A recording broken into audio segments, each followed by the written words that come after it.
Duh. Before you skip today's video, just watch the top story.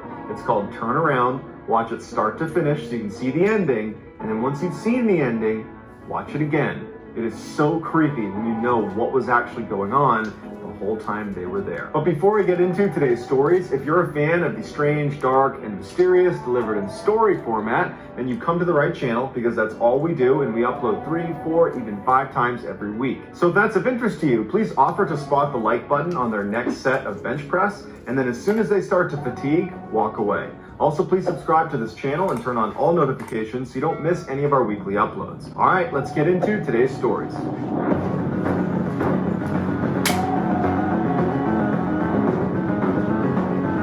Dice roll. Dice roll. In the early 2000s, a teenager named Eben and his father would regularly go hunting in the Georgia backcountry. What the hell is that? The Georgia backcountry. It's in Georgia? I hate when people name things and that has nothing to do with the name. Like the Georgia backcountry, whatever he just said. But it's in Texas. What? Call it Texas back. I don't know. Hopefully it's in Georgia because I live in Georgia, so maybe I can go there in person. Hopefully. It'll make a great video. When he turned 14, his father befriended a very wealthy landowner in Georgia who offered them access to one of his best private hunting areas. And just a couple of days later, on October 5th, Eben and his father would take him up on the offer. They woke up super early and they drove out to the edge of this property that was actually fenced in. And they went to a main gate where they had the combo that this guy had given them. They punched in the combo, opened up the gate, drove in, shut the gate, locked it, and then continued down the access road. They followed this road for about 2 miles where it came to a stop right outside of this huge forest. They parked their truck, they got out, they put on their gear, and in the pre-morning darkness began hiking into the woods. Even though they were there primarily to hunt, Eben and his father secretly enjoyed just hiking around the woods and camping out, and any chance they got to extend their hunting trips, they would, even if the hunting wasn't good. And so since they spent a ton of time in the woods together, they noticed almost immediately when they walked into this particular forest that something was off. There's no birds, there's no animals, silence. It's just totally silent. The only sounds they heard that were not them was a single plane that passed overhead. Although they found this very odd, they figured, and that plane is in cahoots. That's all I'm saying. You know what? This is private property. Not a lot of people are out here. I'm sure as soon as we showed up, the animals were aware of us and they scattered. They finally make it out to the hunting stand that the owner had told them about. They get all settled in. They're getting ready to see some animals. And all day long, they don't see a single animal. They don't hear a single animal. In fact, again, it is just completely silent. Frustrated, they began packing up their stuff, making their way down off the stand, and they started looking for a place to make camp for the night. And Eben's father suggested, well, hey, there's obviously nothing over here. It's been quiet all day. Why don't we walk? What is she doing? She's in the heat, but like, god damn! Deeper into the woods a little ways, set up camp there, so tomorrow we have a better chance of seeing some animals. So they hiked for about an hour farther away from where they parked their truck, and they reached this clearing, which is perfect for setting up their camp. And so they set up their tent, and Eben's father says, hey, we still got some daylight. Do you want to go try our luck and see if we can see some animals out here now? Eben's like, yeah, why not? So they hike a little ways away from their campsite, and they set up their blind, and once again, they don't see any animals. It's totally quiet. And so they turn around and they start heading back. As soon as they could see their campsite, which really was just their tent, they noticed that their tent was now collapsed. And Eben's father turns to him and says, oh, it must have been the wind. And Eben says, no, it couldn't have been the wind, because all day today we have been commenting on how quiet it is and how the fact that there's no weather, no wind, no anything is heightening the fact that it's completely silent. So it could not have been wind. So Eben's father is like, well, when you set the tent up, did you not put the posts into the eyelets? Did you not build it correctly? And Eben's like, no, I've made that tent like 1,000 times. I know it was set up correctly. They walk into their campsite and they look down at their tent and they're really confused at what they see. The 2 rods that go in an X over the top of the tent that thread through nylon loops and then anchor at 4 different points on the base of the tent, well, they had been removed from the 4 corners. And if you know how a tent works, it works on tension. And once you have a rod anchored in 2 points, it doesn't just pop out. It's anchored at two sides. It's actually difficult to remove each anchor. Once one is out, the other comes out easily. But basically, the rod would need to break in order for it to come out of those anchor points, or someone would have to come over and remove it. And they didn't remove them, and none of the rods were broken, which leaves them with either they failed to set up their tent, even though they had distinct and clear memories of setting it up and double checking it was set up because they put gear inside of it, or someone came over to their campsite while they were gone and undid the four corners.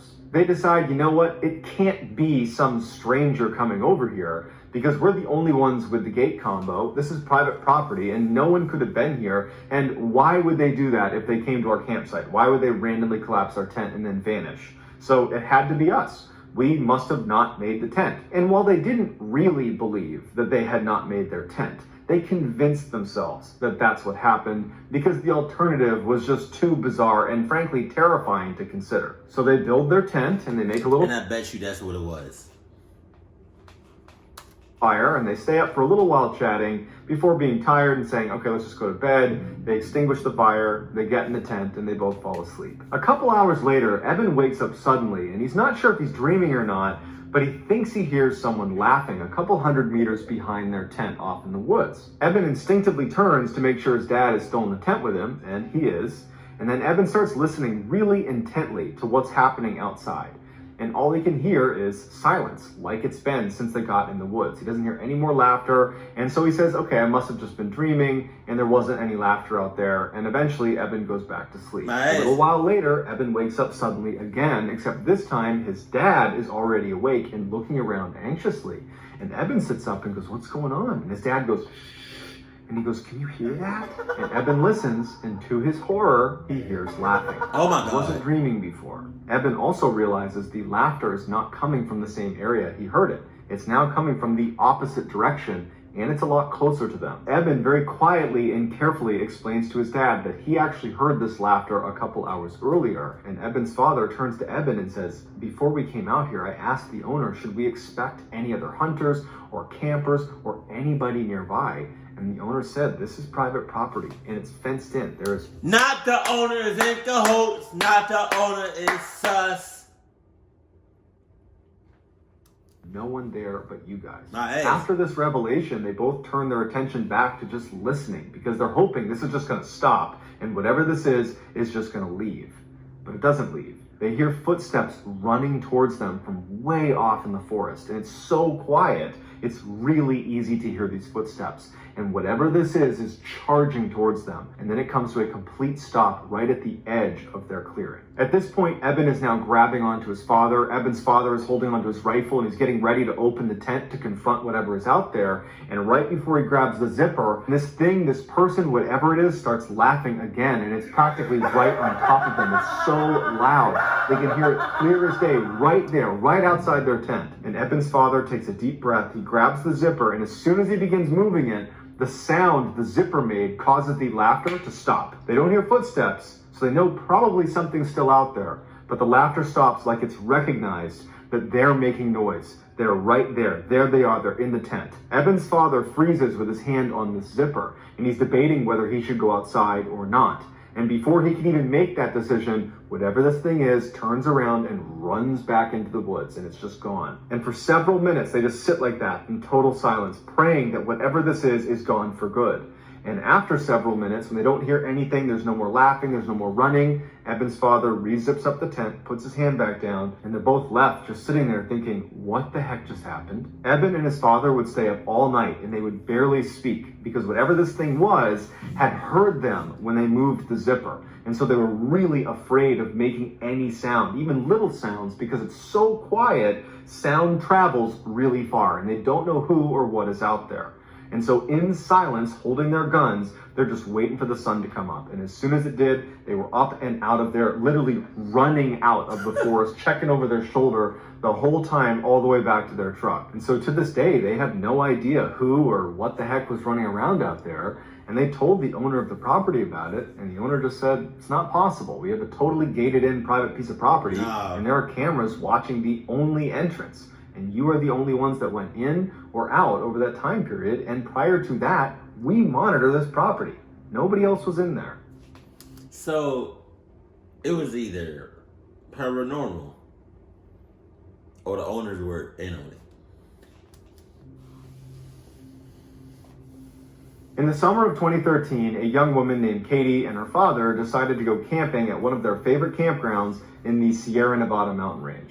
Katie loved going camping with her father because he was this totally accomplished outdoorsman, and he used to be a wilderness guide for much of his life, and so she just always felt like she was in great hands whenever she was out in the wild with him, and she had kind of become a fairly accomplished outdoorswoman herself. When they arrived at the campground, the parking lot was packed with cars. And they're like, shoot, I wish we'd called ahead a couple weeks ago and reserved a site because they're probably not even available now.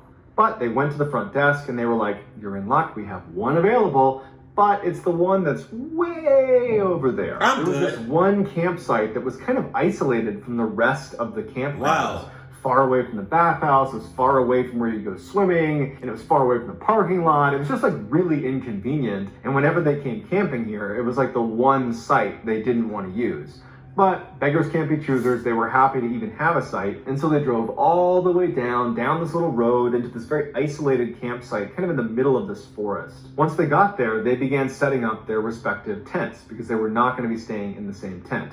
They each had these very small backpacking tents, which were so small that you could either zip it up all the way and stay warmer and more protected, but you had to sleep in a ball because your legs would not fit otherwise. Or you could unzip the front of your tent, and when you lay down, you could extend your legs fully, but your legs are protruding outside of your tent. So you could only do that in warmer weather and if you were comfortable having your legs poking out into the wilderness. After they set up their tents and they get their coolers set up and they have all their stuff kind of the way they want it, they go out hiking for the rest of the day. When they come back, they're totally exhausted, they fall asleep, and nothing of note occurs over that first night.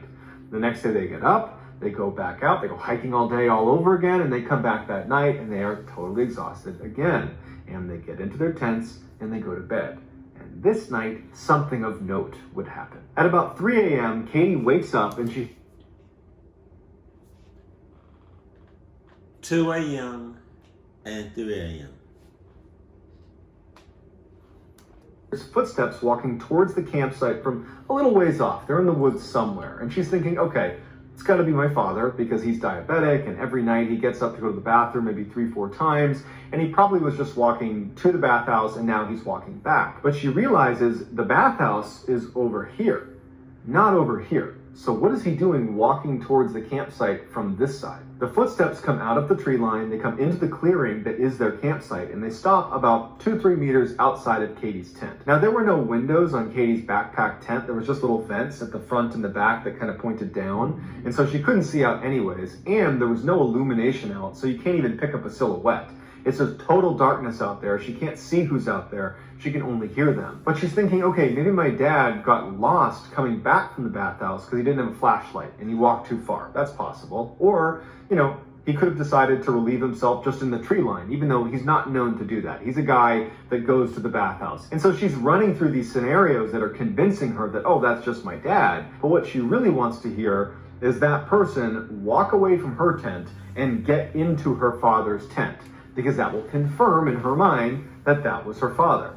And so she's sitting here waiting for that confirmation, and she hears the footsteps again, but instead of walking around her tent to her father's tent, this person walks right up against her tent very quickly. No. And they clearly begin leaning over her little tiny tent because she can hear them breathing right above her. And this is when she realizes, that's not my dad. And as she's having this terrible revelation that some stranger is outside her tent right now, she has an even worse revelation. It was a warm night that night, so she was sleeping with her tent unzipped and her legs poking out the end. She musters the courage to begin slowly retracting her legs back inside of her tent. But before she's able to do that, this person stands up, turns, and starts walking towards the base of her tent where her legs are. She's completely frozen and terrified about what's about to happen. But this person doesn't stop at her feet. They keep moving and in fact start circling her tent. But because they were making a lot of noise and walking around her, it allowed her to pull her legs back into her tent without, this person hearing her. And so she had the illusion of safety being inside of her tent, but her tent is still unzipped. So she's waiting for this person to come around and crouch down and look inside of her tent because it's open. And so she's just looking down there hoping that doesn't happen. But unfortunately, right at this moment, the person walked to the base of her tent and came to a stop, right outside where the opening to the tent is. And so she's sitting there thinking, please don't come in here, please don't come in here, please don't come in here. And even though her feet are pulled up into her tent, she suddenly feels something pinch her foot, and she knows it's a hand. Something has grabbed my foot. And she stifles a scream and she starts shaking uncontrollably because her instincts are telling her, don't let this person know you're awake. And luckily, as she's sitting there shaking from fear and trying to be quiet as best as she can, she's holding her mouth. This person stands back up again and goes back to the spot next to her tent and leans over the tent once again, and she can hear them breathing right over her. And so for several minutes, she lay there shaking with this random person who pinched her foot a minute ago, hovering over her tent in the middle of the night. And she has nothing she can do. And she's just quiet. She's hoping it's going to end soon. And eventually this person would turn around and walk over to their cooler and their table and some other things that were out. And she hears some rummaging going on. Some things are being moved around. And then this person just kind of walks off into the distance. But she doesn't know if they're gone. She doesn't know if they're standing in the edge of the tree line waiting for her to come outside. Maybe they laid a trap for her. And so she just lays there, silent, doesn't move, and she's praying to herself, please don't let anything happen to me or my father. And all night she's just laying there. And then eventually she does fall asleep. Probably hours go by, but she does fall asleep because she wakes up again when she hears her father unzipping his tent, and she charges out to meet him. And she can tell right away that he's scared. And before she can even say or begin to describe what's happened to her, he says, were you outside your tent last night at about 2, 3 in the morning? Because I heard all sorts of commotion near our cooler. I wasn't sure if it was an animal. I wasn't sure if it was you. And she starts telling him, no, this is what happened to me. And as she's describing what happened to her, he looks behind her at the picnic table, which was next to their cooler, and they had their backpacks on it. Basically anything that didn't fit in their tents, they kept near this picnic table. And he points at it, and she turns around, and any item that was in the cooler or in their backpacks or that was just out has been stacked in a pyramid formation on this table. Clearly, the guy who was here last night did this for some reason they don't understand. And as they go over to look at it to see if anything's been taken, they notice this track of footprints, like these heavy footprints that have been going around and around Katie's tent. So she clearly wasn't imagining it. And so that instant, they packed everything up, got in their car, and they left. And to this day, they can barely talk about it with each other because it's all the things that could have happened. The father felt horribly guilty because he clearly heard this person, but didn't leave his tent. And his daughter was clearly in danger. And his daughter's thinking, the tent was open. This person was crouched down, reaching into my tent, grabbing my feet. Like, that's such a horrifying image. And so this has been completely traumatizing for them, and they just don't talk about it anymore.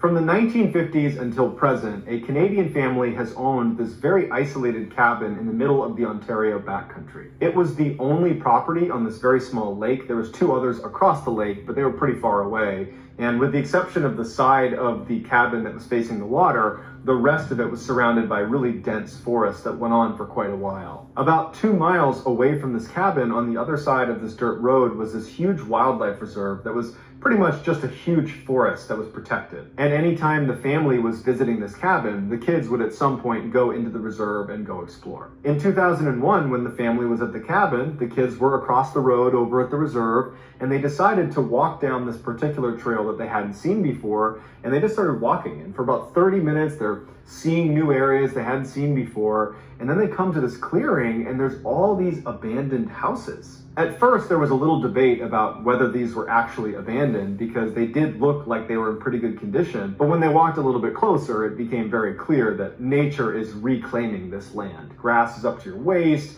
There's vines growing up the side of the houses. There were cars still parked in driveways that were totally rusted out, and grass is growing all through them. And so they knew these were abandoned. They walked up to the first house they saw, and they looked in, and they couldn't believe what they were looking at. It was like whoever lived here had left without taking anything. The house was still totally furnished. In fact, their dining room table still had plates and cups and forks and knives, like they had just had dinner and then just got up and left. They start talking about going into these houses and looking around inside, but they started wondering, is this a museum? Is that why everything is in such good repair? Should we not go inside these houses? And they start looking around for any indication that definitely this is not a museum, these are just plain abandoned. And across the street from the house they were at was this totally decrepit looking house. Let's go over there and look in there. And so they look in a window, and very clearly the ceiling is totally sagging down. And the first floor is buckling completely, and there's clothes and shoes scattered everywhere. And so for them, this was confirmation that this is no museum. These are abandoned. We can totally go look around inside. And so for the next couple of hours, the kids explored all the houses that looked structurally sound, that weren't going to collapse on them. And it was just fascinating. There was all this stuff that was left behind that was fairly valuable. And they didn't take anything. They just thought it was very cool. And after a while, they decided they had seen enough, and they turned around and headed back to their cabin. After they got back, they told their parents about what they found. And their father was like, man, that sounds awesome. I want to go check that out. And so that day, they went right back over to the abandoned houses. The first house they showed him was the really decrepit looking one where the ceiling was sagging and there was women's shoes and clothes all over the ground, to show him for sure these are abandoned, because we had some doubts at first too. These are definitely abandoned. So they look at that house, and then they went back to the very first house they saw when they walked into this complex, the one that was in great condition and had the dining table still set. So they go inside and they go upstairs and they find this bedroom that, like everything else in the house, is totally intact. You got pictures on the wall, it's fully furnished. There's even still sheets made on the bed, in the pillow. It's got a head imprint from whoever was there last. And at the foot of the bed is this beautiful...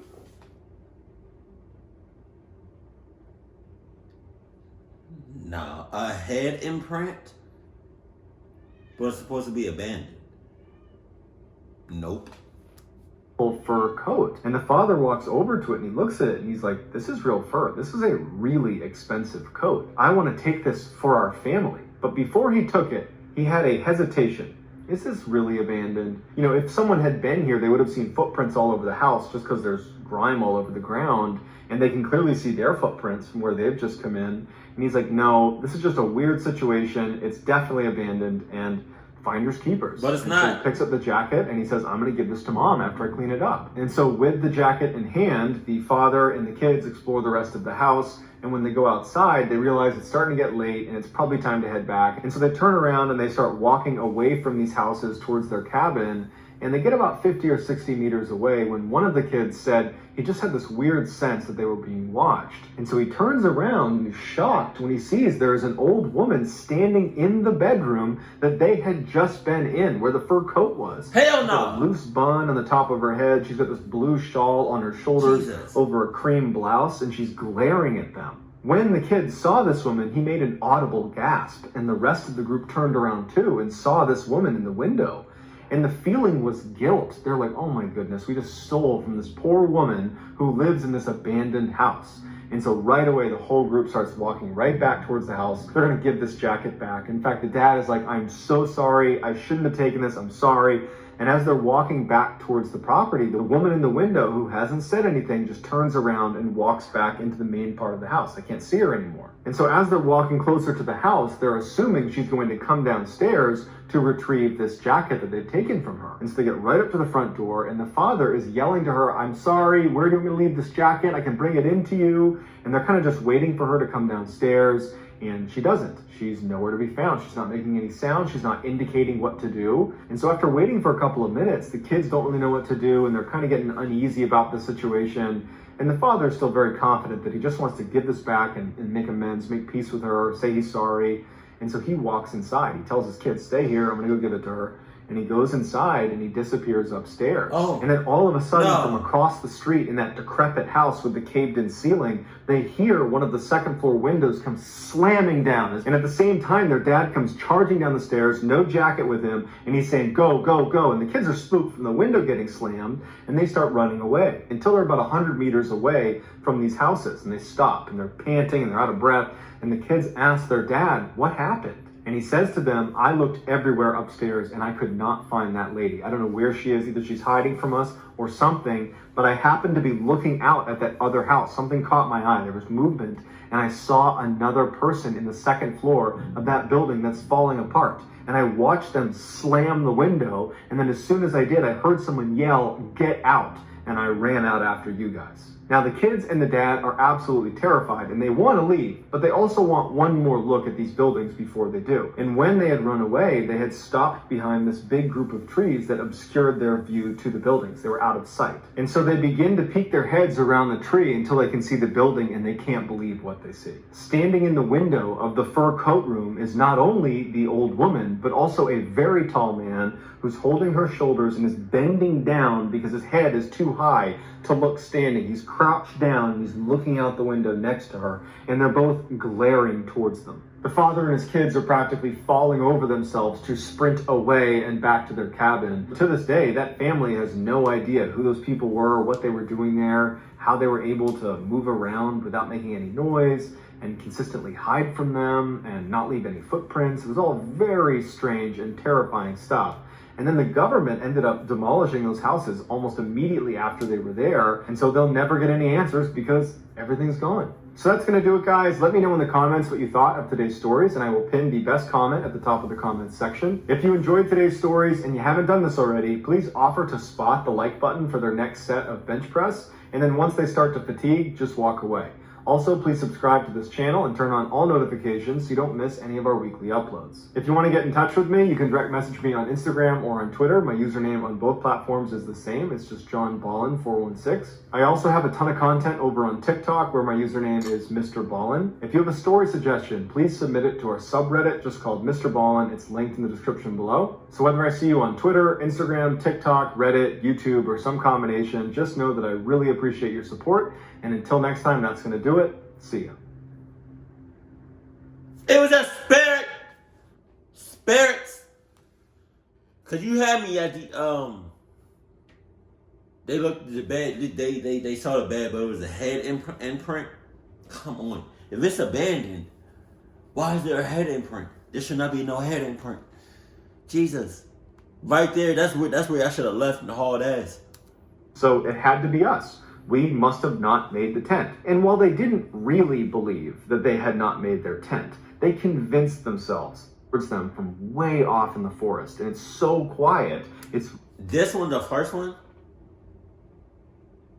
God, the owners were in on it. They was either in on it or it was something paranormal. Because otherwise, it had to be one of those two options, or both.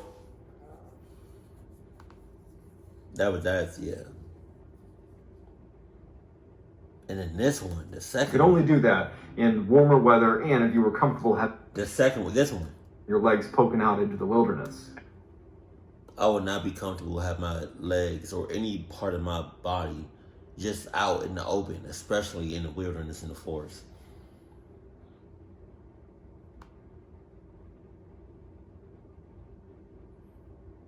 And then the last one, you just go into like abandoned places. Like, what do you expect is going to happen? I mean, granted, I would, kind of do something like that, but like, I think I would have thrown the jacket, back on like the porch or back onto the house somewhere on a property. Or to be honest, I would have probably just dropped it right there where I was, and then hauled ass and never looked back. That's all I'm saying. Keep it cool, keep it classy, and I love you. Stay happy, my family.